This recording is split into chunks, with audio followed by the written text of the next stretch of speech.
Nasrullah psychotherapy unit এবং শিখতে চায়ের পক্ষ থেকে আপনাদের সবাইকে জানাচ্ছি অনেক অনেক শুভেচ্ছা। আমি ইশরাত জাহান বিথি, পড়াশোনা করেছি চিকিৎসা মনোবিজ্ঞান বিভাগ ঢাকা বিশ্ববিদ্যালয় থেকে এবং কাজ করছি কানাডার একটি প্রতিষ্ঠান MYS-এ। আজকে আমরা যে বিষয়টি নিয়ে কথা বলবো সেটা হচ্ছে ডিপ্রেশন বা বিষণ্ণতা।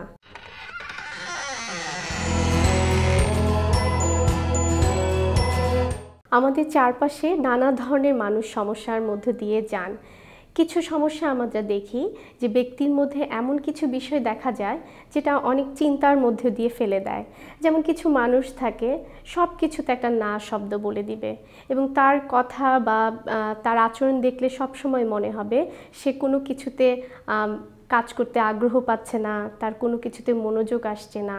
হ্যাঁ বন্ধুরা, আমরা যে বিষয়টি নিয়ে কথা বলছি সেটা হচ্ছে ডিপ্রেশন বা বিষণ্ণতা এমন একটা বিষয় যেখানে ব্যক্তি প্রতিটা মুহূর্ত মন খারাপ করে থাকে এবং তার মনে হতে থাকে তার জীবনে আর কিছু হবে না। তার প্রত্যেকটি কাজের ক্ষেত্রে সে ভাবতে থাকে আমার দ্বারা কিছুই হবে না, আমি কিছু পারি না। প্রত্যেকটি কাজের সাথে একটি না শব্দ তার থাকে। এই ধরনের সমস্যায় যারা ভোগেন তাদের কিছু বিষয় আরও খেয়াল করা যায় যে তাদের মধ্যে প্রায় এই জিনিসটি আসে যে আমি যেহেতু কিছু পারি না, আমার দ্বারা কিছু হবে না, আমার মনে হয় মরে যাওয়াই ভালো। এবং অনেকে যেটা করে থাকেন আত্মহত্যা করার জন্য চেষ্টা করে থাকেন। আরও যেটা হয় প্রায় দেখা যায় তাদের মধ্যে এক ধরনের টায়ার্ডনেস বা অলসতা কাজ করে। যে কাজগুলো সে আগে খুব দ্রুত করতে পারত এখন সেটার পরিমাণ অনেক কমে যায়, অনেক বেশি ঘুমানো শুরু করে। আবার মাঝে মাঝে দেখা যায় সারা রাত ঘুমোচ্ছে না, সারা রাতই জেগে আছে। কেউ কেউ আবার এটাও করে থাকেন অনেক বেশি খাওয়া শুরু করে দেন, আবার অনেকে থাকেন খাওয়া থেকে একদম নিজেকে গুটিয়ে ফেলেন, অর্থাৎ কোনো কিছু খেতেও চান না। এছাড়া আরও কিছু বিষয় দেখা যায়, যেমন ব্যক্তি সব কিছু নিয়ে একটা বিরক্ত ভাব, সে যা কিছুই করতে চায় সব কিছুতেই তার এক ধরনের বিরক্তি। আরও একটা জিনিস থাকে, সে সিদ্ধান্ত নিতে পারে না কি করবে, কিভাবে কোন কাজটা করলে তার ভালো হবে। এই সমস্যাগুলোর ভিতর দিয়ে যারা যান তাদেরকে বুঝতে হবে যে আমি আসলেই কোনো একটা বিষণ্ণতার ভিতর দিয়ে যাচ্ছি এবং আমার কারো না কারো কাছে যাওয়া উচিত। এখন এই গুরুত্বপূর্ণ যে বিষয়, যে বিষণ্ণতা, এটা কেন হয়, আমাদের কেন এই বিষয়গুলো আমাদের মধ্যে আসে। গবেষণায় দেখা গেছে যে অনেকের ক্ষেত্রে যেটা হয় বংশগত কারণ থেকে এটা চলে আসে, আবার অনেকের ক্ষেত্রে যেটা হয় যে আমরা অনেক সময় খুব আনন্দ করার জন্য কিছু কাজ করি, যেমন আমরা রিক্রিয়েশনাল কিছু ড্রাগ নিই, যেমন অ্যালকোহল। যেমন আমাদের কোনো ধরনের ঈদ বা কোনো ধরনের একটা অকেশন যখন আসে তখন আমরা সেই মজা করার জন্য বা কিউরিসিটি থেকে হলেও আমরা সেই বিষয়গুলো গ্রহণ করি।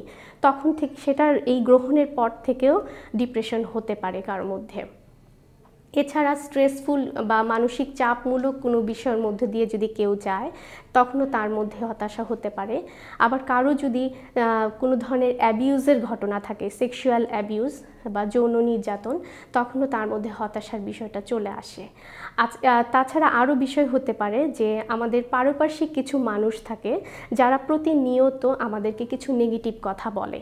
আমাদের সমাজটাই এমন যে আমরা বেশিরভাগ মানুষকে তার পজিটিভ সাইডটা না দেখে আমরা বেশিরভাগ বলে থাকি তার নেগেটিভ সাইডটা। তো যখনই কিছু কিছু মানুষের পার্সোনালিটি বা ব্যক্তিত্বটা এমনই থাকে যে ওই নেগেটিভ কথাগুলো যখন সে শুনতে থাকে তখনই সে আরটা নিতে পারে না এবং সে তখন খুব বেশি মন খারাপ করে থাকে। তো সেখান থেকেও ডিপ্রেশনটা হতে পারে। আমরা এখন এই বিষণ্ণতা থেকে কিভাবে নিজেকে বের করে নিয়ে আসব? বের করার ক্ষেত্রে তিনটি বিষয়ে আমরা চেষ্টা করে দেখতে পারি। প্রথমটি হচ্ছে যে যখন কারো কোনো ধরনের বিষণ্ণতার মাত্রাটা অনেক বেশি থাকবে তখন অবশ্যই তাকে কোনো না কোনো হেলথ প্রফেশনালের কাছে যেতে হবে এবং সেখানে অবশ্যই একজন সাইকিয়াট্রিস্ট এবং ক্লিনিক্যাল সাইকোলজিস্ট এবং কাউন্সিলর বা সাইকোথেরাপিস্ট তারা সবাই মিলে কোলাবোরেটলি কাজটা করবেন। এছাড়া আরেকটা বড় বিষয়, সাপোর্টের বিষয় থাকে, সেটা হচ্ছে পরিবার এবং বন্ধু বান্ধব বা আমাদের প্রতিবেশী যারা আছেন তাদেরকে সবার মাধ্যমে, তাদের সাহায্যের মাধ্যমে যিনি বিষণ্ণতায় ভুগছেন তাকে সাহায্য করা যেতে পারে।